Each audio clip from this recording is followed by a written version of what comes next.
That was the mayor, Bill de Blasio, fencing off the beaches, take swimmers out of the water. How dare you? All for social distancing.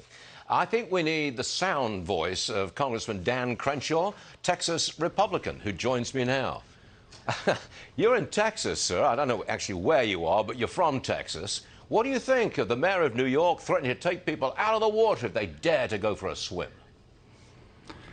You know, you're seeing this kind of so-called leadership throughout the country where they start with guidelines, which I think are perfectly fine, but then they say, we're going to physically remove you from the water.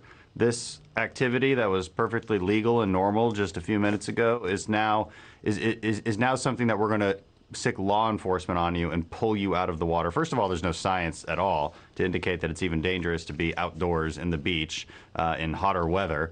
But the fact that they're going to use draconian measures to actually enforce these guidelines is blatantly unconstitutional, and I think violates the contract between the government and the consent of the governed. Why are we doing this? Why is it predominantly Democrat-run states that are insisting on the lockdown, continuing the lockdown, and Republican states really want to open up and do some business? Why this difference?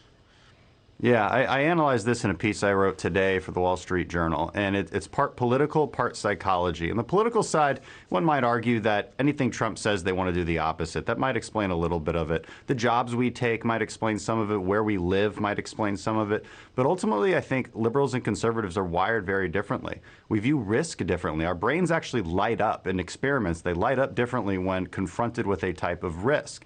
Conservatives are much more likely to take riskier jobs like law enforcement or military or construction, dangerous jobs, and confront risk differently. We also view liberty differently. You'll often hear from Democrats that you can't be free unless you have this service, free healthcare, free education.